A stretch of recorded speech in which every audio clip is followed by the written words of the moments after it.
Welcome to Was It Good, the podcast that reviews movies and TV shows. Today we are talking the first season of Disney Plus's greatest Star Wars show, Andor. I am Ravi, and as always, I'm joined by my two brothers, Arjuna and Krishna. Check out my new set. Your set looks beautiful. I know. For those wondering who are only listening to the audio-only podcast, we do record full video podcasts on our youtube.com/wasitgood channel, where you can see Krish's brand new set. And by brand Shout new, out to the boys by brand who new, created this. What we really mean is we showed him how to turn the light up brighter so he doesn't look like he's in the dark. There's a little bit more to it than that, but essentially. I mean, that was like the big thing, right? Yeah, lighting and putting some pictures up instead of having these blank-ass walls. It doesn't look like you live in a warehouse anymore. I was going to say insane asylum, but yeah, that works too. True that, yo. So I started out by saying greatest Star Wars show, and I immediately saw Arjuna's face tense up. Wait, when? As I said, the greatest Star Wars show, your face went. Wait, I mean, mine when did. did you say that today? I literally just said that. I said it was the greatest. I said Disney Plus's greatest Star Wars show. Ravi, Andor. you might need to put your glasses on because I was the one who squunched up my face. Oh, I can't. I mean, you guys look so similar, so. Wow. We really don't. You know, I don't have hair, and I'm not wearing glasses. I mean, I don't And see his glasses. teeth are yellow. Jeez. Somebody's calling you out. Go to the dentist. Oh, no. Now I can't smile anymore. Now Christian's not going to smile, not show his teeth. Juna's giving him a complex. Good job, buddy. How dare you? Hey, just one way out. That's all I have to say. Oh. But Christian, all right, so then let me rephrase my question. Christian, why did you make that face? Is this not the greatest Star Wars show from Disney Plus? Question mark? Oh, boy. It might be. But I find it hard to judge right now. Because I'm prone to recency bias. Everything I've seen is the greatest thing ever, usually. And so, like, watching the show, I think I would agree with you, but I haven't seen Mandalorian. The Mandalorian is the clear contender, the other contender, right, for best Star Wars show. And I haven't seen Mandalorian in quite a while. Christian, it's clearly Book of Boba, Obi-Wan. I'm muting you. And here's the muting thing you. too. Please mute him. And here's the thing too, right? It's hard to think about Mandalorian without thinking of that second season. And the second season wasn't as strong as the first season for Mandalorian, right? So I don't think I can judge best show until I see a second season of Andor. The second and final season of Andor. Well, no, Oh, we know right. it's going to be 3 seasons. It's going to be 2 seasons. Why do I keep thinking it's 3 seasons? It could be they could lost it up. Did I, like... Was I in another universe, and in that universe they said 3? Maybe. Because I swear to God, I heard it's 3, unless I'm saying something I'm not supposed to be saying, which is very possible, so I'm going to stop talking. It was Krisha, Ravi. We're not live. That's fine. But I'm Well, just they gonna did. So stop. the creators did say originally when what's his name? The guy who did this. Why am I blanking on? Tony Gilroy. Tony Gilroy? Tony Gilroy Tony! originally said his pitch was for 5 seasons, each season covering a year. It was going to be 5 years before Rogue One. Each season was a year, and then it kind of went that way. But then Disney was like, "How about 2 seasons?" And he was like, "Okay, we could make that work." And they've made it apparently work into 2 seasons, unless Ravi's impeccable sourcing says otherwise. I would like to, real quick on the record, I don't take anything I say as legitimate. I am a silly little fan that just blows wind out of my mouth. He's a silly little fan with a microphone that potentially could reach a lot of people. Nope. I am just one Elon person Musk, is that you? saying nonsense. I mean, the way they ended it, it could go any number of seasons, really. I mean, again, let's rephrase, frame it here. Like, this show starts roughly 5 years, if I'm correct, before the events of Yes. Andor.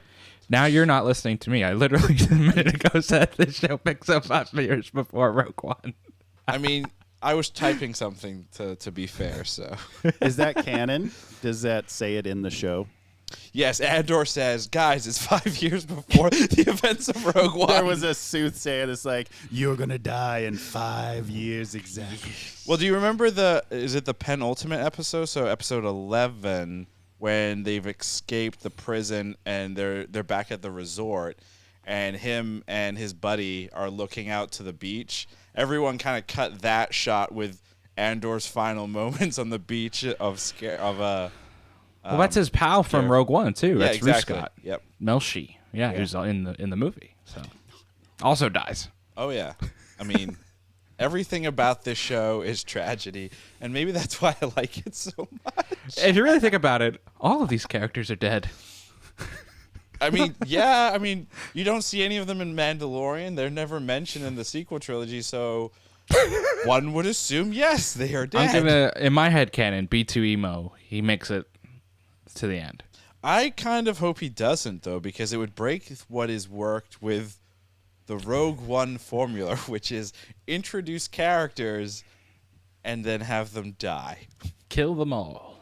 I mean, the fact that like Andor's mother passes right obviously at the start of the finale here, that I was a little bit surprised by that. I thought she was going to at least last maybe a couple more episodes, but makes sense that she would pass. They need that plot device to get Andor to come home. So She dies between episodes 10 and 11. You don't even see her die. She dies off screen. Off screen, yeah. But then again, does that mean then she's actually dead? But I don't see that. It's a good question. We saw her brick. Yeah, we did see her brick. We saw her brick, and then her brick was used to brutally hit someone. She was the first hit of the rebellion, perhaps. Not really. The spark of the rebellion. Yeah, how do you pronounce? It's Marva, right? Marva. Yeah. Marva. Right. And yeah, her hologram sparked the rebellion at least on that planet. On Ferrix. Ferrix. Aldani. Yeah. Question that's though. Ferrix. No, not Al- Aldani. Ferrix. Aldani is where the Yeah. heist happened. The heist arc. Yeah. Now these The are all GTA 4 mission. all of these planets are new planets, right? Like there's not any mention of them in anything Disney Star Wars canon that I could find. Not main canon. I'm sure they might have been potentially referenced in a comic or a book or something, but it's not. They're not well known places. Let's actually real quick. Let's talk about the, Ferrix and the start of the rebellion. Did anyone else get vibes of? I've seen this story before in Star Wars Rebels. In terms of sparking of a rebellion and kind of how it plays out, where the character of Ezra runs away, then there's some Imperial guards that show up, then they go back, and then there's more Imperial guards, and then this full blown, obviously, Thrawn shows up and everything. I'm wondering, is that what's going to end up happening with Ferrix, where Andor murders a security guard, comes back to the planet. Security forces or corporation or whatever comes, they fuck it up. The Empire comes. He comes back at the end of the season. A rebellion is now started. Things are all fucked up. Yeah, I think that's one of the things I thought the show did a great job of, is showing that the rebellion is happening Everywhere. in multiple places Right. at different times, right? And I thought the most intriguing part of the show was seeing this early development of the rebellion, having them so scattered. And then having the Empire, try and put those pieces together. It's not too often that we see the problem solving from the antagonist's side of things, right? It's usually the protagonist trying to put things together. And this was sort of flipped, which I really enjoyed. Watching the Empire trying to be there's definitely rebellion going, and then most of them being, they're just trying to do their day to day. Basically, Yeah. So Yeah, the last 5 to 10 years of Star Wars canon, between Rebels, between Rogue One, between this, a lot of that in between episodes 3 and 4 is shown as there's a reason it's called the Rebel Alliance, right? It's not one unit. It's all of these different sparse units kind of coming together. And you even see that throughout the show, right? You have the Luthen faction. You have the Mon Mothma faction. You have the Saw faction, right? Which we're all very familiar with across, the multiple Saw things. And there you have all these kind of these units that are working together and side by side and doing things in a different way. I And don't I think always that's see eye to eye either. right. A lot of times they don't, right? Like that's there's a lot of inherent conflict in how they kind of conduct things. You see a lot of that between, Luthen and Mon Mothma early in the show, where Mon is trying to do this, quote unquote the right way, and Luthen is trying to do this, also quote unquote the right way, which are two very, very different ways. Which is kind of fascinating to see. So I think you do get some of those familiar themes of like uprising and rebellion, because it's all kind of happening simultaneously in different places and slightly different ways too. So it's kind of interesting that the time between episodes 3 and 4 has been mined so much in the last few years, especially, where we're getting a lot of information of how the Rebel Alliance kind of came together, and how a lot of these types of things happened. Even with everyone's favorite Star Wars show, Obi-Wan, that that everyone beloved Star Wars live action show. Shows some of that too, right? Not necessarily in the best way possible, but you do start to see some of the the stuff with Bale and how that's coming together as well, and his involvement. I'm shocked we didn't get a Bale, at least not that I saw, a Bale appearance in Andor. Especially when Mon Mothma is in the Senate, and you've got that classic episode 3, Senate, or I guess the prequels in general. Senate room, and I thought we might see like a little floating thing with Bayo being like, "I'm on your side." I bet he shows up in season 2. I bet as they get closer to Rogue One and some of the alliance, starts to come together a little bit more, he'll show up. But I think this first season was really focused on kind of showing the primary players that they wanted to focus on here, and that was not. And Bale. they kill most of them. Well, Not they're really. not. Most of them No, aren't no, really I know. dead. The primary people are still in play, but Yeah. every secondary character is dead or mentally, or really struggling mentally. Well, each of the arcs, right? Like there were 4 distinct arcs throughout this show. With like the intro Ferrix arc, where you kind of learn everything, the job on Aldhani, the prison break on what's it called, Narkina 5, and then the return to Ferrix and like the uprising on Ferrix, right? So a lot of the side characters in each of these arcs died, right? Like basically almost the entire crew on Aldhani just perished throughout that entire thing. And then Narkina 5, a lot of his prison mates were shot or probably drowned and just didn't make it. And there's even that chilling line in episode 11 where Ruth Scott is like, maybe we're the only 2 that made it. And you're like, well... Yeah, you don't see could anybody... be like, right. You would imagine that they would have... More than just the 2 of them, right, would have left. One of them couldn't swim. Yeah, Andy Serkis Yeah. couldn't swim, but... Gollum. Yeah. Gollum couldn't. Kino. Gollum couldn't His swim, his which character's one, yeah. name was Kino. Gollum. Kino couldn't swim, and it was heartbreak. But redemption for Andy Serkis. He could move on from Snoke. Gollum couldn't swim either in that lava. I don't think a lot of things could swim in that lava. The interesting thing, though, is, like, as we have all these various arcs, you're introduced to some very, like, pivotal, important characters that, they are, quote, the sparks of the rebellion, right? So starting with, like, the big heist one, I would say the character Karis Nemec, who is played by Alex Author, who, he has his kind of book, if you will, or his political views, Manifesto. His manifesto, right? Which Andor has, and I would imagine, because we hear his voice in some of that manifesto in the finale. So I would imagine that's gonna play potentially a piece somewhere. Obviously, Andy Serkis's character, telling people to rise up and run and keep running and fighting. Obviously, that's gonna be a big thing as well. So it's interesting, like, even though we have like these clear arcs, there's a piece that fits the bigger rebellion and everything. Like Arjun said, the Rebel Alliance and whatnot. So. Yeah, and then you have the character study of Andor himself, right? Like he's changed since the first episode when we first met him here to where you leave him in episode 12, which is interesting and will continue to be interesting as the second season kind of happens, because he's not necessarily super far away from what you see in Rogue One. You're starting to see some of the connective tissue and the connective threads, but we're not necessarily to the point of this is a guy that's going to give his life for, to get the Death Star plans yet.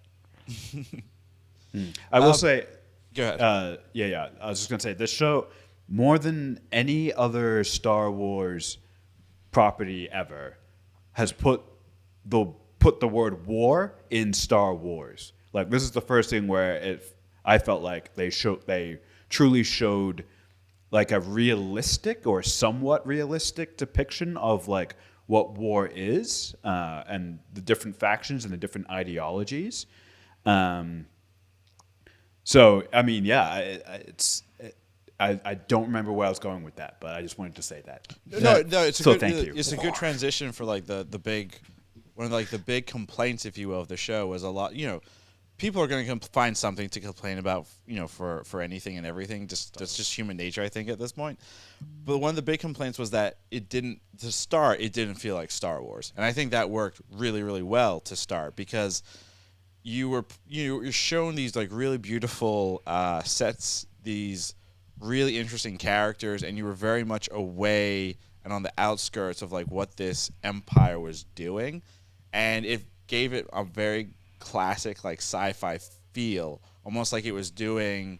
It did a better job of like world building in Star Wars than like the actual movies have ever done, I think, because Star Wars the movies have always been like Luke, Leia, and Han are the ones that beat the Empire, right? But like we're seeing the grunt work, the leg work. Like to me, and I think I tweeted this out, like Luthen, Mon, Andor, all of these characters, Andy Serkis's character, like all of them, even the ones that have powers, like they're really the real heroes of the galaxy. Han, Luke, and Leia just they had it way too easy in comparison. Like, I mean, that's probably a really terrible take, but like,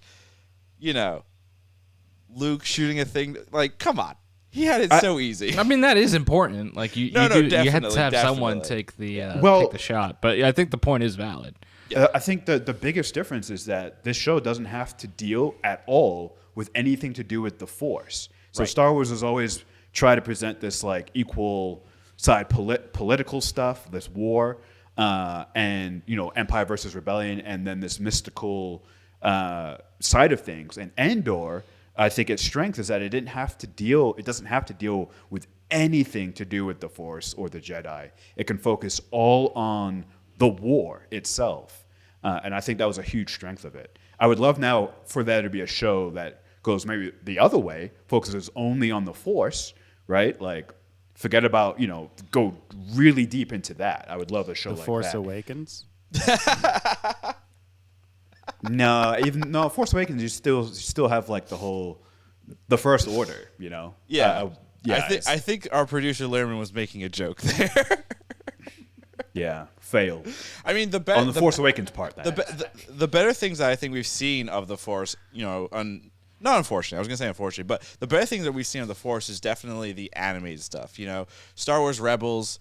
The whole in between world stuff that they do with Ahsoka. Everything they do around like when Maul shows back up and the idea of like the dark side. And the holocrons, everything in Clone Wars with Mortis, even the later episodes where Yoda has to kind of like really dive into the idea of the Force and everything. Like they've done like good things. I think it would be fascinating to see a show live action. Like a live action show that is just kind of like a Qui-Gon Jinn show. Yeah, which will never happen. I've given up. It's not happening. Maybe that's what the Acolyte will be. Who knows? Qui-Gon Jinn and tonic. Well, no, Acolyte is going to be all dark side stuff. So maybe it's focusing heavily on the dark side of the Force, which would be really cool. But then I feel like it'll turn into a weird cult thing, and people will make it creepy. So, the dark side is kind of creepy, though. Real quick on the war side of things, and this show like doing a really good job of the world building and showing the war stuff. Did everyone who is participating in this podcast currently, you all saw the after credit scene, right? Yes. What? Unfortunately. Okay, our producer Limerman did not see the after credit scene. I so- let those roll and roll and roll, and nothing came. Yeah, something comes at the end. For Unfortunately, episode I'm gonna have 12, to yeah. spoil it for him because I do think it's It's kind of important. it's very important, but it's also like the most chilling. Like, I got goosebumps when I saw that because it's so like, it really puts the perspective of war So in the show. literal cogs in the machine. Right. So Literally. for Liam, our producer, I'll explain the whole thing real quick. So remember, they're on the prison planet and they're building Narkina 5. these cog things, right? Yeah. Or whatever. They're basically pieces that help interconnect. For where- the ATs? no, Oh. it's basically pieces that are being used to interconnect. I think the dish on the Death Star. I thought it was the AT-AT arm legs. Some people thought, and they may still be, but they thought they were pieces on TIE fighters as well to help yeah. like interconnect all those pieces. I would imagine if the Empire is smart, you're reusing the same pieces elsewhere. But it was very Like Lego? chilling to just see that Andor and those people there were indirectly helping build the Death Star. Andor and That's Ruth Scott awesome. end up making the things that kill them. Yeah, basically, yes. That's so poetry. cool. It's Yeah. poetry. Yeah. Poetry, or I guess it is poetry, but it is horrific. I want to see It's how also- they make the things that make the TIE fighters scream. Oh, when they go. Yeah. Is that just a person in there going? Yeah, it's one person's like Terrifying job. noise. Yeah. Yeah. Oh, it's that awkward silence. That was a great pod. That was it. This is pod racing. That was. That's Pod. Can we talk about Luthen? Luthen? No. You mean course we Papa need to talk about Skarsgård, Luthen. the greatest? The antagonist. The Skarsgård dynasty, the head of the dynasty. What a great character. Like, holy shit. Like, you go from rooting for him because he's seemingly offering Andor this opportunity to redeem him, to redeem Andor almost. And then you find out like the methods he uses, the ruthlessness, the self-awareness to admit that he's like an egomaniac as well. I thought that episode when he's talking to his inside guy, right, for Imperial intelligence, and he's like, no, I'm not going to be around to see my own applause. Like, I started this, and yes, I'm like egotistical, and it's like, I'm the one who's made all the sacrifice. What a great moment to really add complexity to that character. He's It's like, better ooh, at being dark side than many of the dark side characters in Star Wars. Yeah, He's better at He being sure dark is. side. He's better at being bad than many of our villains of Star Wars. yeah. Oh man, Really is. it's so. I mean, good. honestly, the Emperor should take a page out of his book. the Do you think he was part of? Because we don't know a lot about Luthen's background in terms of like where was he sitting in terms of like where was he in the galaxy before what he's doing now, right? Like, was he a separatist? Was he part, or was he pro? Was he like pro? What was the ruling fact? Republic or whatever. Like, where was he like on that line? Because I think that would also be interesting to kind of see. Like, looking at the character, I would imagine he is among the separatist mindset of like less government, because the whole thing with the separatists was less kind of government oversight, if you will. That I'm oversimplifying it. Which obviously the Empire coming in is heavy duty government oversight. So I would imagine he was not, pro. Well, if for those who are frequent visitors of the internet, there was a lot of speculation that Luthen was a Force user, right? There was the whole escape in Episode 11 with his ship, and people were like, only a Jedi could fly like that. His lightsaber. And then his staff, a lot of people checked or thought it looked like a lightsaber hilt. That's when he checks it in with Saw's people. I'm not a fan of that theory because it feels like Tony Gilroy is like really leaned away, as Christian kind of said, like away from the Force stuff, and that feels like if this was Book of Boba or if this was Obi-Wan, then yeah, he's definitely a Force user, and he's like he's Papa Palpatine's master or something, right? Like that's he's the way. Plagueis. Yeah, he's Plagueis. Plagueis never died. He's still alive. He's Darth Jar Jar. Yeah, he's Darth Jar Jar. There we go. But I don't think that's what the show is going for. But that is a theory nonetheless. Interesting. Yeah. Yeah, I'm glad that we're not seeing like it would be kind of annoying and eye-rolly if, like, in that last episode, all hell is breaking loose, and he's like, here's my lightsaber, and like, Can we talk? Wait, I do have a question about his ship. The laser beams? Oh, so cool. How does that work? They're still going honestly, somewhere. I think we saw a little bit of that technology in episode 3. So remember the big battle in the beginning when they're trying to rescue Palpatine? Oh, above Coruscant. And I feel like in the background, maybe you see some ships use a similar sort of technology. I could be totally wrong on that, but to me, that technology, that flying style, reminded me so much of Episode 3. Like that felt like something Anakin would have pulled off, trying to rescue Palpatine. Oh, I know. He's Anakin's father. Oh, there we go. If this was Book of Boba or Obi-Wan, absolutely. How do you know it's not? June, I'm getting the sense that you did not like Book of Boba or Obi-Wan. I don't believe know. I stated at the beginning of this podcast that those were the 2 greatest Star Wars shows ever Didn't you created. say the Obi-Wan series was good in our podcast? Yeah, it doesn't mean it's the greatest, though. But I like True. Star Wars. We only deal sarcasm, in Even though. bad Star Wars. But the sarcasm only- level that's coming out of you right now makes me feel like maybe I'm just you saying. were I wrong. think I think this brings up a larger point, right? Where Andor versus some of these other Star Wars shows, there's a specific type of storytelling, right? And a lot of these other shows felt like Mando season 2. I remember when we did our pods on this, we talked about this. I had a big rant about fan service and about the whole Ahsoka stuff and everything with that, and how I was a little annoyed because it felt like they were just doing fan service. Like, where's Admiral Thrawn? Like, that doesn't move the story forward within Mandalorian. That's just setting up the Ahsoka spinoff, which was inevitably announced, right? Andor, at least to me, doesn't feel like that's a show that's doing this. So I guess I keep making the joke of like, oh, a Book of Boba or a Obi-Wan, or frankly, a Mandalorian would there would be a connection here, but there would be like, we're setting up the MCU-ness of it all, the Disney-ness of it all. And look, I'm very guilty of also liking that stuff, but I do really appreciate that Andor is not doing that. It's not like, this is here because we're here to sell toys and spin off as many things as possible and do X, Y, and Z. Luthen is just like a actually interesting and really cool character. So you hit the nail on the head. That, I think, is my one and only complaint.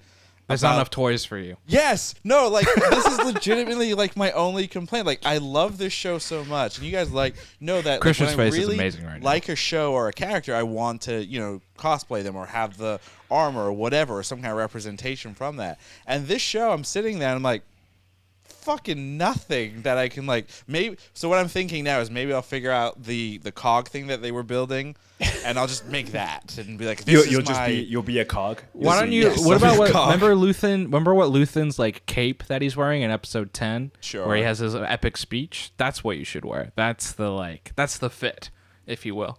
I was like, finally, Luthen. Somebody I can cosplay.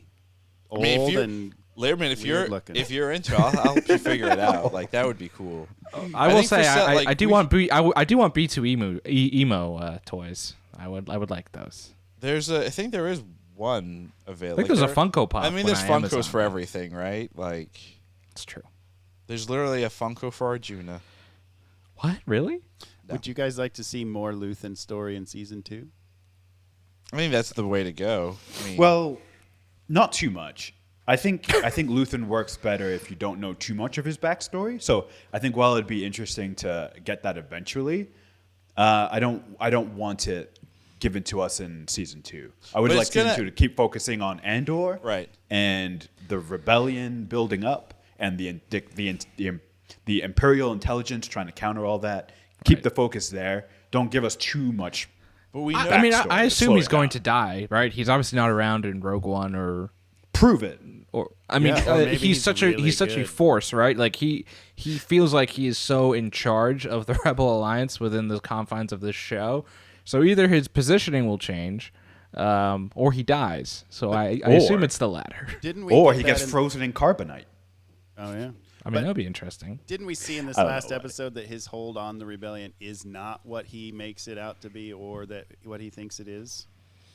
I mean, somewhat. I think that's part of it, and I think what they're setting up with Andor kind of showing up on his ship is there will be much more Andor and Luthen in season 2, right? Where he will, like train or kind of mentor Andor a little bit, and he Or will use take some Andor of as the, his tool. right. And because I really get that impression. that's the big thing in Rogue One with Andor, right? Like the first thing you see with Andor is he gets the information from the informant and he kills him, right? Which is very Luthen. It is like a page out of the Luthen book, right? So I think you'll see some more of this kind of like ruthlessness kind of be imparted onto Cassian from Luthen. But maybe there's a parting of ways, or some shenanigans happen, Andor will and then kill he Luthen. unwields his lightsaber and reveals he is Darth Maul's daddy. Whoa. Oh man, no! You know how I it's have gonna end? questions. It's gonna end the same way that it ended for Woody Harrelson's character in So Solo, I was going to say. Yeah. where Solo has to kill him or be killed. I mean, I could see that. I could definitely see that happening, and maybe that's where, Andor is not fully like Luthen. Where I think the other interesting part of this is this whole Andor story is like Mon Mothma's entire arc, right? Because what we've known of Mon Mothma before this is she's the leader of the Rebel Alliance, right? Like she's wearing the white gown and she's leading and everything, and you're seeing like a much more grounded and I don't want to say realistic because it's all space opera sci-fi, but realistic take on this character who's not like the leader of the Rebel Alliance yet, right? So I think it's kind of fascinating to see her rise and see the dichotomy between her and Luthen, and I'm excited to see that kind of further explored in her development as the Mon Mothma we kind of know from the movies and Rogue One and everything else, and how that kind of changes, because we also know like her family kind of sucks a lot, and they're probably not around after the show. We know for a fact. Like, let's be honest here. We could probably just say it factually. Like, her husband is not going to be around come He's like dead. episode 4, because remember towards the end of episode 12 was it? She's planting, or episode 11, she's planting that the husband is gambling again, right? Oh, 12. It was 12. It was 12, yeah. It was the car scene. You're right. Yeah. He's gambling again, which I'm assuming she's going to use that as a way to like explain he's the fall, money right. discrepancies, right? Which Yeah. potentially means, hey, he's going to go to some kind of prison camp or whatever. And her start daughter building is a weird cultist, so there's that. I mean, her race is kind of interesting. I call them the pajama wearing race because it seems like that was the only other costume where I was like, maybe I want to be like Mon Mothma because I can wear pajamas all day. I mean, they looked very comfortable. I'm not gonna lie. Stupid comfortable. Like if Very Star, flowy. I think what's interesting with Star Wars is like, obviously they're showing like classism and everything. It's very clear to me that in the Star Wars universe, if you're rich, you're wearing pajamas. So. Yes. It's Robes. true. Otherwise, you're a foot soldier and you're wearing really uncomfortable, Itchy Stormtrooper and armor. scratchy clothes. So here's a free idea for Disney, right? If they want to get into the like $10,000 pajama market, the really high end market, like they should just do those fits, and they're like $10,000. If you're rich, you can afford Right. to be dress in your fair, pajamas. to be fair though, Disney like is already kind of in that space. I don't know if you've seen how much like their cloaks, like their Jedi cloaks, go for. Like there are some at the parks that go for like $300. So I mean, they're how kind much- of there? How much is the Star Wars cruise or hotel Oh, thing? it's like Isn't it $10,000, right? Yeah, That's something absurd. something crazy. If you pay that much, you should get free Star Wars rich people pajama robes. If you should be able to like, cameo in the movies. No, you have to be an influencer for that, and then they will just get free labor out of you because the rules of like SAG and unions don't apply to Disney productions, I guess. Have they done that? Yeah, so for Obi-Wan Kenobi, a lot in towards the end of the season when they're on that weird planet and there's all those refugees and the Empire's coming for them, a lot of those characters are like micro influencers in the Star Wars community. Like Ice Cube's son. Yeah, like Ice Cube's son. He's a huge Star Wars micro influencer. Oh man. So that, I mean, that's cool. People do whatever, but I just think it's interesting from what I read. Like they didn't get paid. So I don't know. It feels like it's setting a bad precedent, but whatever. You know, Disney. You know, it's that startup company. Yeah. Yeah, they got to be tight with the money. I guess so. I guess that's the pod. That's the pod Yeah. right there. No, the 30 minutes wasn't bad. I think a couple more things before we get into like the bigger things.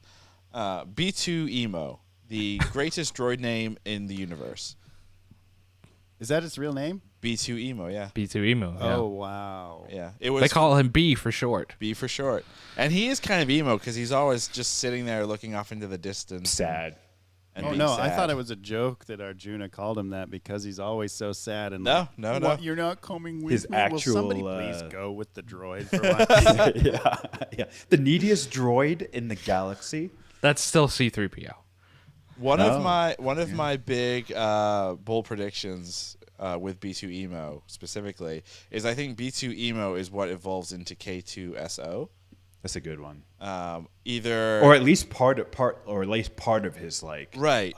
Similar to like Lando's droid in Han that ends up in the Falcon, like the spirit, if you will, or whatever. I think something like that's gonna happen where either B2 Emo saves Cassian from a K2 droid by helping reprogram it or whatever.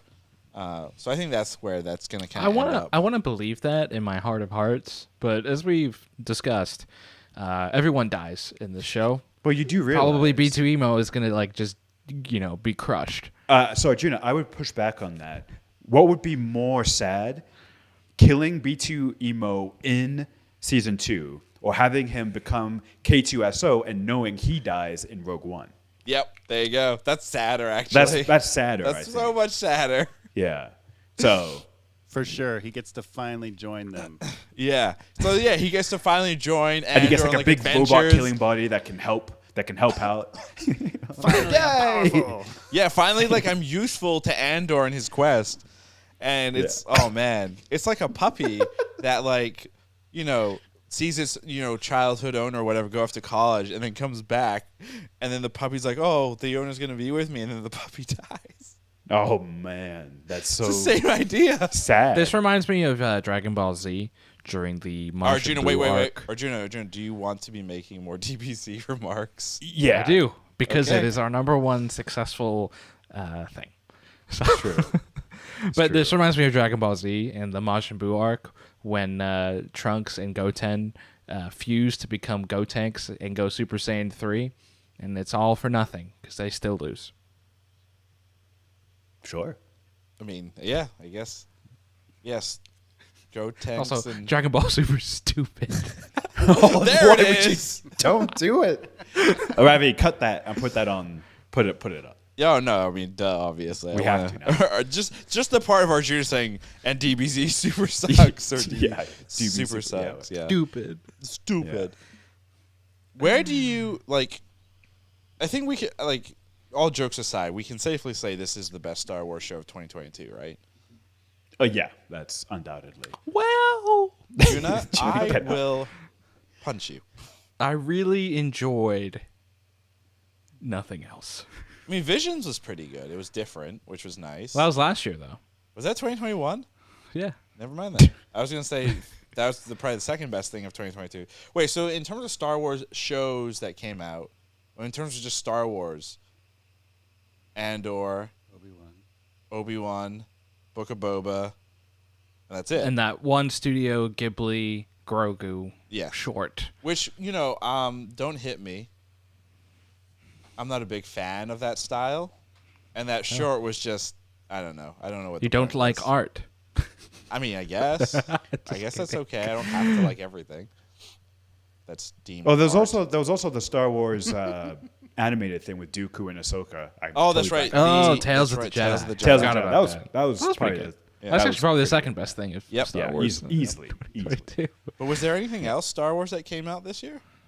There Probably. was Star Wars Celebration. Oh, yep. That was good. There was a Was It Good podcast that was there. That's probably the best Star Wars thing of 2022. Oh, definitely. Yeah. Yeah. Just because Christian wasn't there. Yeah. Thank God.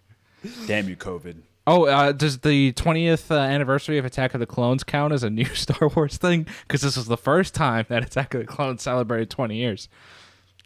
No. New. Because that movie's so bad. It's so bad it's good. Such a cringe movie. Is it better than Obi-Wan and Book of Boba? Ooh, that's tough. Ooh, oh. Damn, I don't know.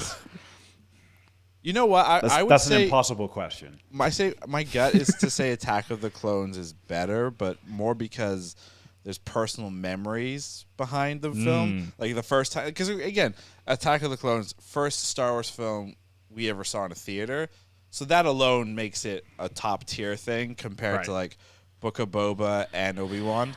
And Obi-Wan and Book of Boba just made me so mad. So, easy. That was easy. Nice. And then, okay, so then follow-up question in terms of best of things. You know, I said at the beginning, this is the best Star Wars thing that Disney Plus has put out.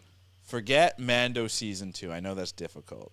But when you compare Mando Season 1 to Andor Season 1, just those, so you have no idea where it's going, is this better, worse, different things, not fair to compare? Where do you rank it or place it? I would say it's hard to compare, right? Because with Andor, you know where this specific story ends, right? Andor dies on Scarif. What? So there's like a definitive end. With Mando, even though it is between episode 6 and 7, you don't know where that story is necessarily going to end, right? We don't know the Mandalorian. He's not necessarily integrated into these Star Wars movies of like, why didn't Mando show up in episode 7, 8, or 9, right? And Grogu's like a baby, right? So like he could easily live on and do his own thing and whatnot. So like that.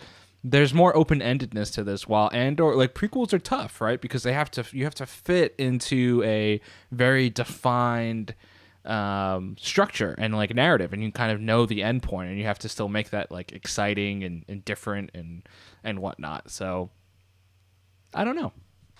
They could clone Andor. They could. He's a clone. I'm gonna say Mandalorian is a hair better. And I think the only reason is that Mandalorian gave us the mystery of Grogu right in episode 1.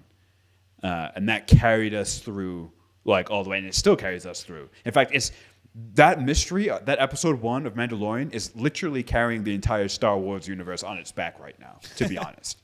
And so I'm going to say Mandalorian by a hair.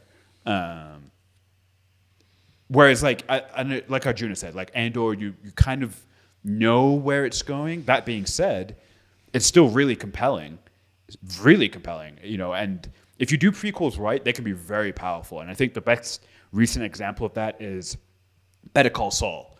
And in fact, it works as a prequel because you get to see a character go from this, and then you can see, you know, his endpoint, and seeing the decisions he makes and how he gets there is really powerful stuff. And I think that's going to serve, and it has served, Andor, the show, extremely well. You know his endpoint, so now you get to see how the creators plot that trajectory. And they've done a great job so far.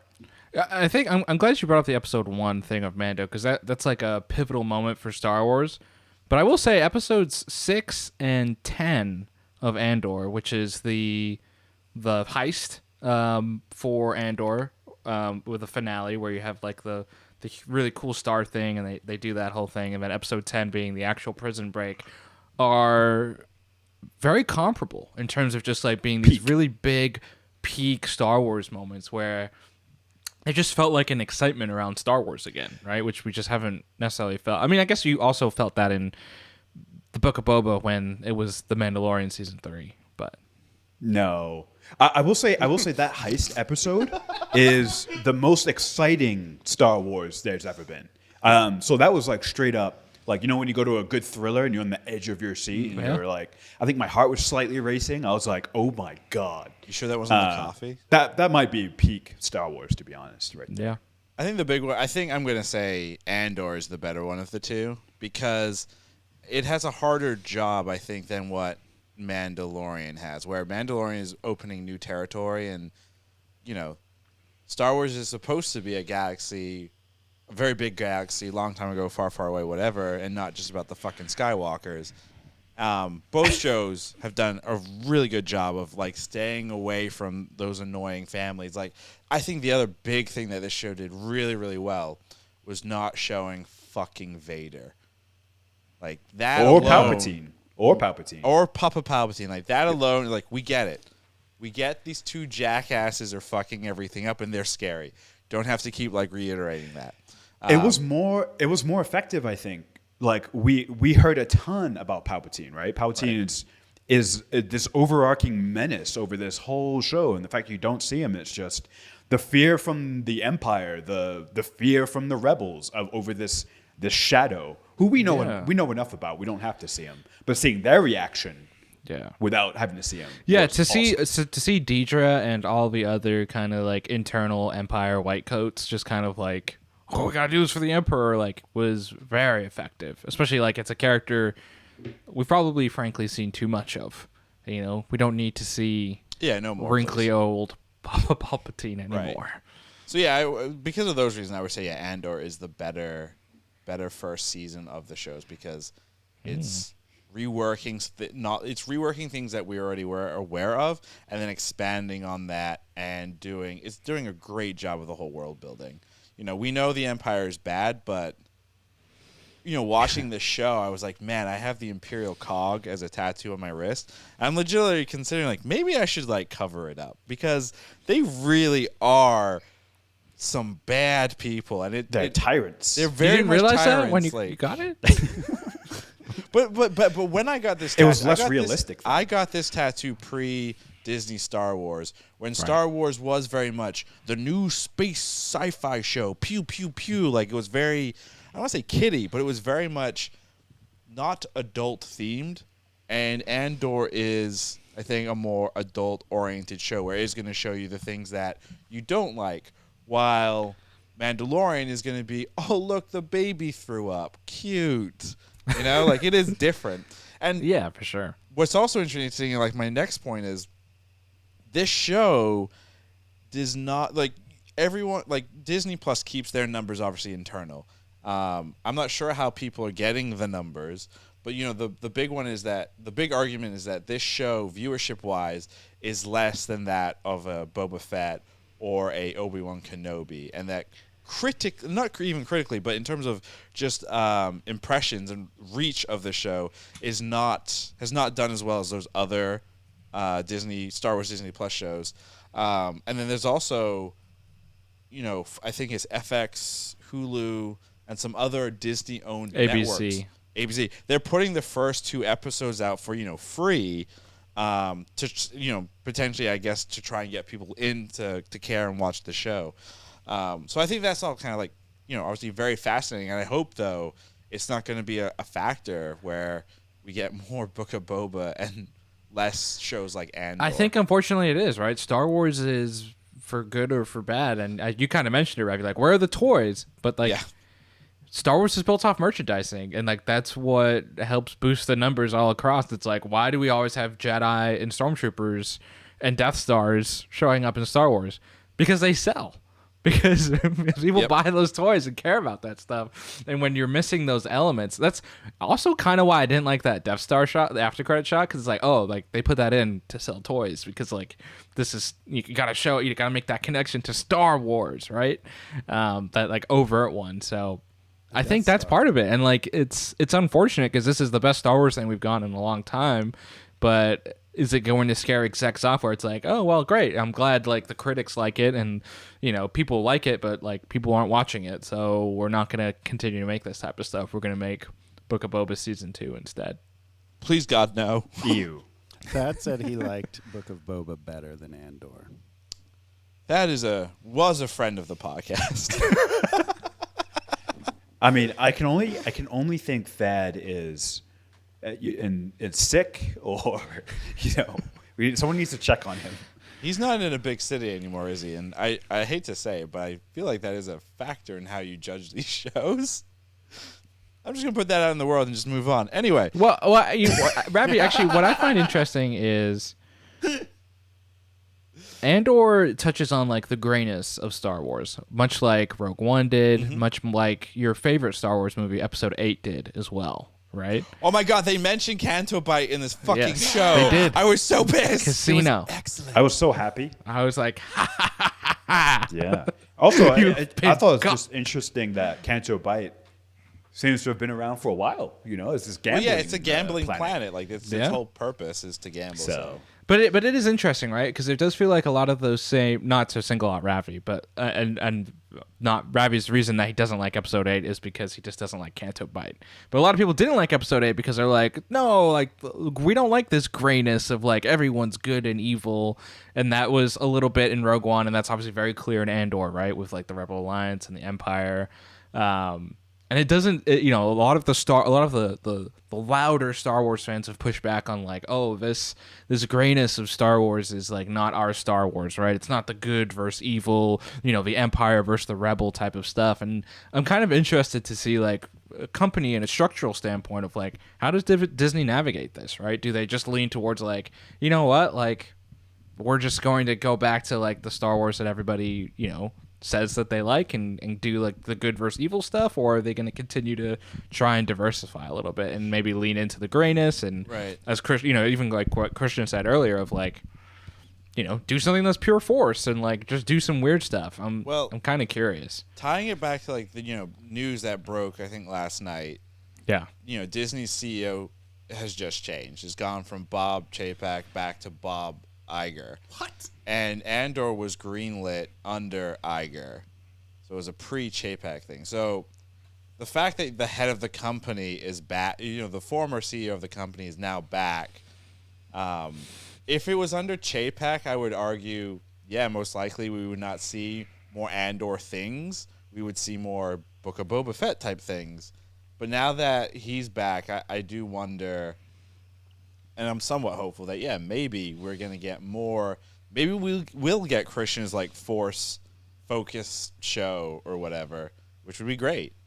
I'm curious. Isn't Andor just more of the Trade Federation bullcrap that we got in Episode 1? Like, Hey, it's just minutia in the government? I love that. I love like the politics of like a fake world that means really nothing. Because like I could learn about real world politics, but it's depressing. Like, look at the World Cup, for fuck's sake. I have a more learn important from Andor. question. Let's hear it. To be the CEO of Disney, does your name have to be Bob? And if Yes. so, does this mean we need to start having children and name them Bob? I mean, maybe. Wow. Your D&D character could be the next E CEO. Yes. Can a D&D character be a CEO? That's the big question. Find out at 5 p.m. on Fox News. Oh, no. I don't know why I went with Fox News. Anyway, let's get back into. I want to look back at our qualifiers because we did obviously a podcast after the first 3 episodes of Andor when they first dropped, and we all basically said if one of these things happened, the show is an automatic no in terms of was it good. So let's go back and take a look. Krishna said that he doesn't want to see Tatooine because he hates the desert and sand.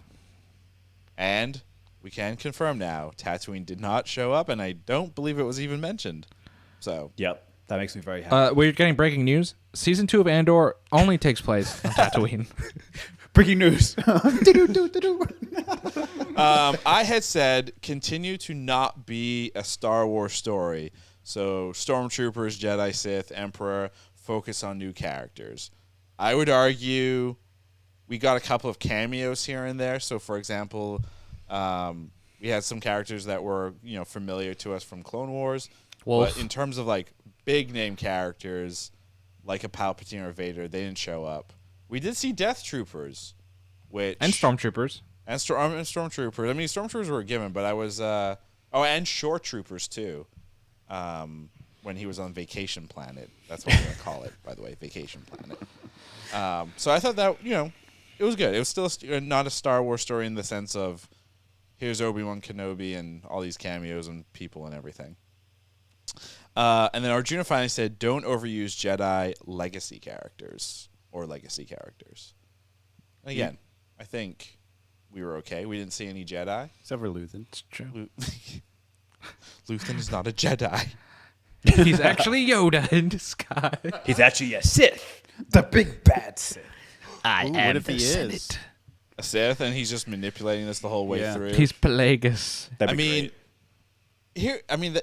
to be fair, to be completely fair to that, but here's the other thing though. There is nothing in the Star Wars lore, like there is the idea of the rule of two, right? In terms of there's always a master and an apprentice, but there's nothing that says that other Sith can't just pop up, and we have seen that. Sure. Or right? dark side users. Or dark right? side users. They So don't it have is to be called the Sith. right. It is possible that he is some kind of manipulative dark side thing that is kind of pulling the strings. So it's possible. Well, hear me out. Hear me out. There would be an interesting way to connect this to the sequel trilogy.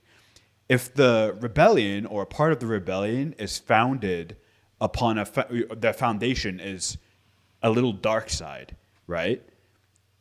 We know that between episodes 6 and 7, the New Republic finds itself on its heels, right? So it would be kind of interesting if we see the beginning of this rebellion, which is already very shaky, being established on less than ideal values. It's like it lends more credence to the fact that, they weren't as strong as they were hoping, leading to their downfall for the sequels. Right. And They therefore, collapsed Luthen for a very is obvious alive. reason. Luthen is alive. The first order And- of the rebellion. Boom. Yeah, Luthen starts the First Order. First Order. I think we just figured out the whole Disney plan. There we go. Well done, guys. Done. The next show coming out is called Luthen. Takes place between episodes 6 and 7, and it will only exclusively star Skarsgård. That's it. Yeah. Is it going to be everyone Star is a Wars' Skarsgård. version of Luther? It's just a Yep. one-man play. I mean, there's He plays all characters. There are Did you guys see him Stranger put on that Things. wig? Incredible actor within the show. Yeah, it's true. Right, they're setting it up. Before we get into bold predictions for season 2, we made a bunch of early bold predictions for this season. So let's take a quick peek at those. Some of these are really, really dumb. I'll just say that. Yeah, why don't we starting- start with the dumb one? Starting with Krishna. No, I'm kidding. Krishna has said that K2SO will show up, but be bad. Kind of did happen. I mean, the same type of model droid showed up, so I guess And was that's bad. fair, and it was Maybe bad. it will be K2SO. Right? Could be. So we will give you 0.5 points for that. I'll take half a point.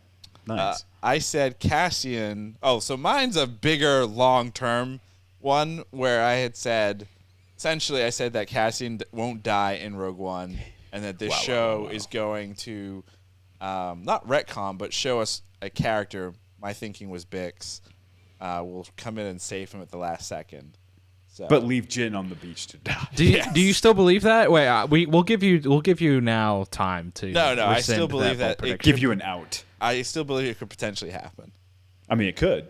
Yeah, until we it see otherwise. So we see That otherwise. means, Till the show is said it's done. Yeah. 20 years go by and they decide for some reason they just put out some random line in a book that talks about some character that does save Cassian. Nice. And then finally Arjuna said no Force users in the first season. That did not happen. Didn't see any Force That users. we know of. We saw unless Luthen. Luthen is. Okay, good stuff there. Let's hear your predictions though for season 2. I already said that B2 Emo becomes K2SO, and if season 2 is, the last season, then my original prediction that Cassian will be shown alive at the end of the events of Rogue One would also count for that as well. But let's hear your predictions. Bold predictions. We're going to get Han Solo in season 2. Played by Harrison Ford or Alden Emmerich.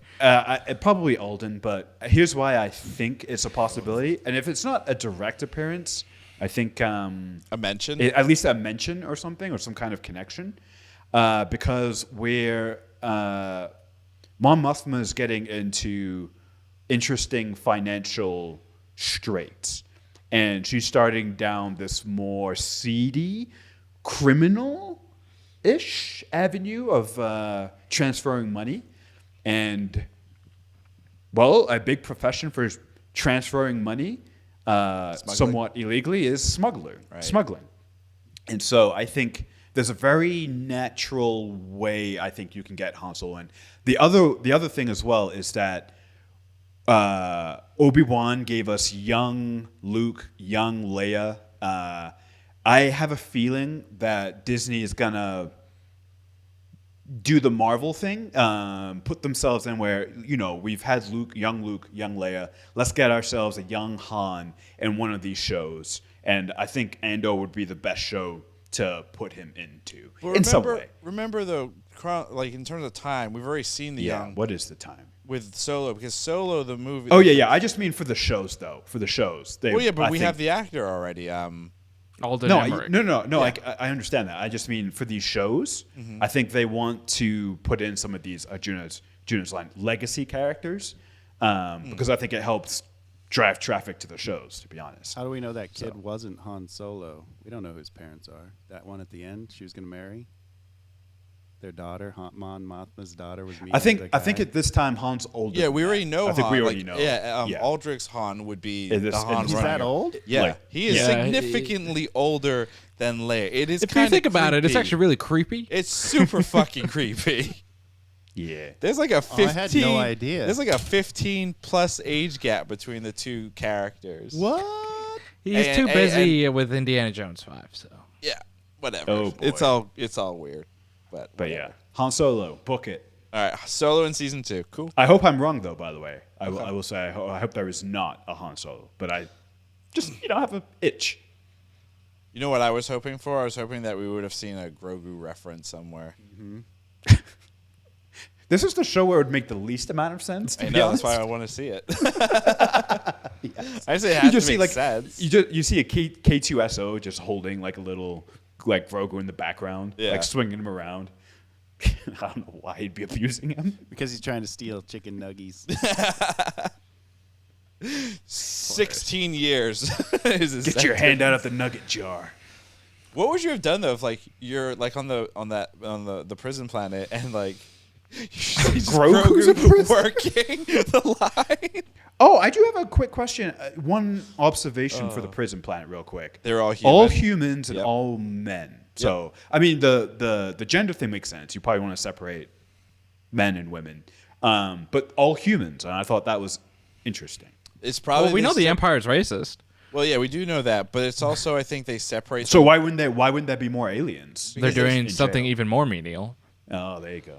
Right, but I think they also separate the species based on what they can and can't do.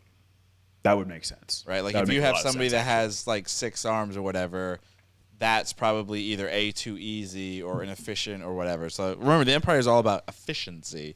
So keeping them grouped together would make sense. Also, from a production standpoint, it's cheaper. There's also that logic as well. Of course. Junior, your bold prediction for season 2? My bold prediction for season 2 is that we will get Jyn Erso in the final episodes, and we'll have some very direct connections and retellings of some of the early scenes of season 2 of Rogue One. With Saw Gerrera? So are you talking specifically like with her and Saw? Yeah, I think we'll have Saw appeared a little bit in this season. I think he'll be a bigger presence in season 2, and I think we'll get some Jyn stuff with Saw and maybe some of the other characters as well in season 2. Will we get a show just called Jyn that has Qui-Gon Jinn and Jyn Erso teaming up? Yes. And drinking gin? Yeah, they just drink gin and rebel. Hi, I'm Jyn Erso, Yes. and I'm Qui-Gon Jinn, and we exclusively only drink aviation gin. Oh, Ryan Reynolds presents Gin and Gin. Gin and gin. so it's Qui-Gon Jinn, Jyn Erso, and Deadpool somehow. I mean, Pretty much. Deadpool crosses dimensions He does. or something. All right, before we get to the big question of was it good, let's just hear everyone's quick rankings of the big 4, the big 4 series that dropped this fall. So that would be That's House easy. We should House all of- have the same ranking. House of the Dragon, Rings of Power, Oh. She-Hulk, and Andor. Sorry, I thought you meant the Star Wars things. No, No. We're going dimensional here. Sorry, can you name them again? I've forgotten. Hot If you tea. let me finish, Oh, yeah. I'm going to let you finish.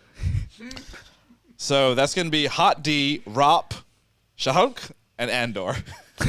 What was it? What was the third one? She-Hulk. Oh, Shulk? She-Hulk. that didn't help. Okay.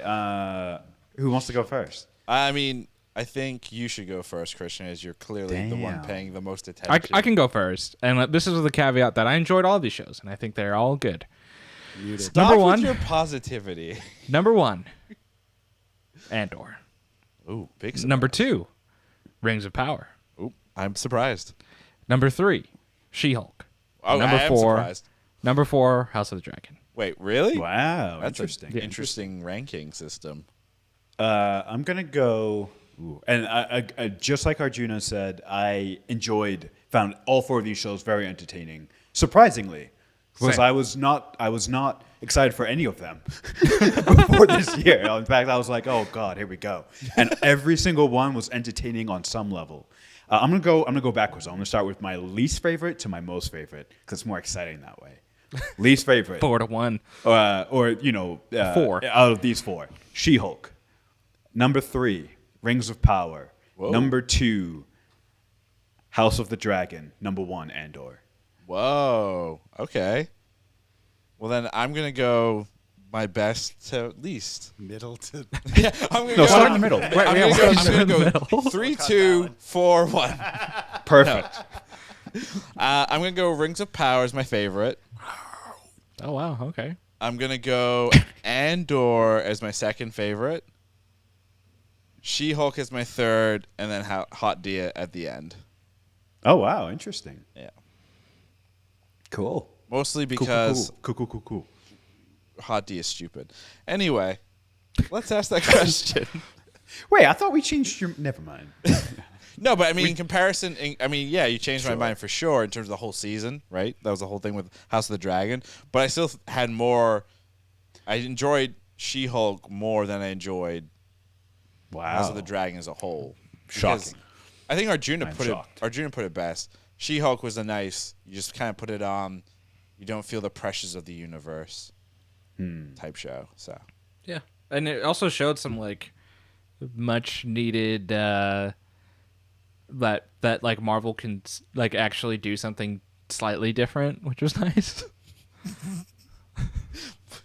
anyway, Arjuna, was Andor season 1 good? Yes, it was. Great show. Very excited for season 2. I wish it came out tomorrow, but I think they're like just started filming or are filming now, so it's gonna be a while, and that makes me sad inside. I don't think we get it until 2024. That's my theory. That's great. All of the shows we just mentioned that we all said we're like, oh, we liked all of these, aren't coming back next year. Cool. Cool.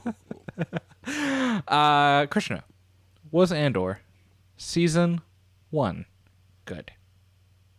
Well, spoiler alert, if you just listen to my last rankings where I put Andor as the best I want you to show say of no. this year, I want you to say no. I'm going to say no.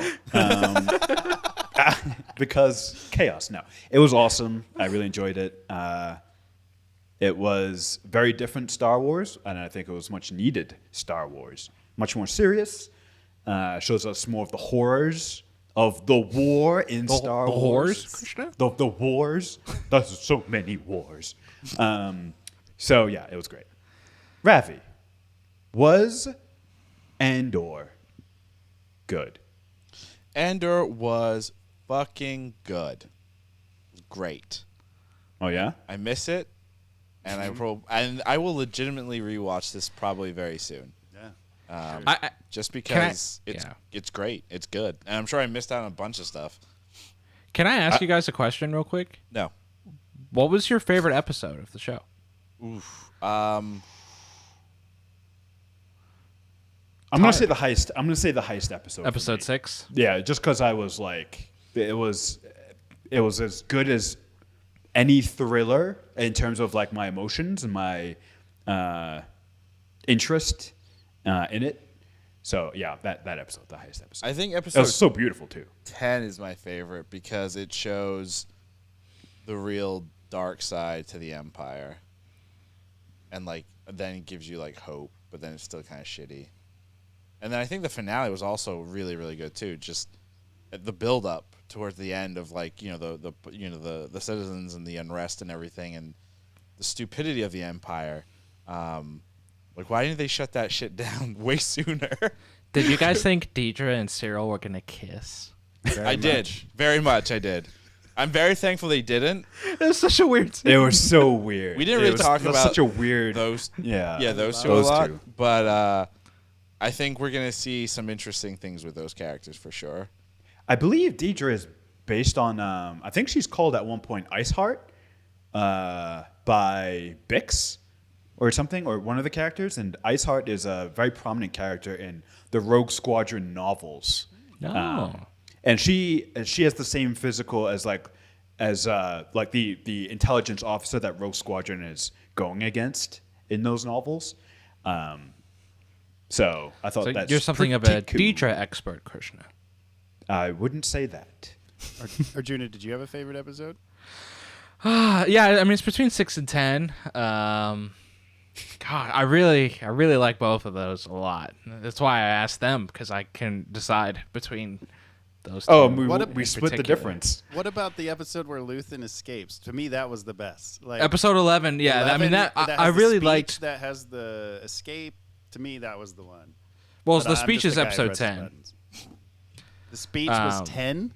Yeah, Yeah. that was episode Oh 10. well, whatevs. Episode 10. Yeah, but I think that's a good thing. Like, it's good to have multiple favorite episodes in a season, because that speaks to the fact that they're all so well done. Like, I think maybe the weakest part is the first 3 episodes, because you're like, what is happening? Well, I will say and we talked about this in our first pod, but episode 3 was the one that hooked me. Like when you have the whole with Luthen coming in and that whole action sequence, like you're like, oh, I get why they released the first 3 episodes together now. Like you kind of needed this arc to get through it, to understand what's kind of going on, and then you have this amazing kind of finale to that arc, which was like really propelled me. And then you went into like the heist arc, and it was great. So I'm gonna say every episode is my favorite episode. All the episodes are my favorite. Okay, you know what? I have a new answer. My favorite episode is the next one. Let's just fade our junior out, because we do have to get out of here. We've been going for much longer than a quick 20-minute, 30-minute podcast. Tight 20. Yeah, it'll be a quick 20, guys. I really, really think it'll be just 20 minutes. But that's going to do it for us here on Was It Good. As always, you can find us on YouTube at youtube.com/wasitgood, TikTok and Instagram at wasitgoodpod. For some reason, we're still on Twitter at wasitgood. Definitely check out our website, wasitgood.info. Our next podcast, we haven't figured out yet, so follow us on the socials to be kept up to date when we decide what we will blabber about. Likely 1899, I believe.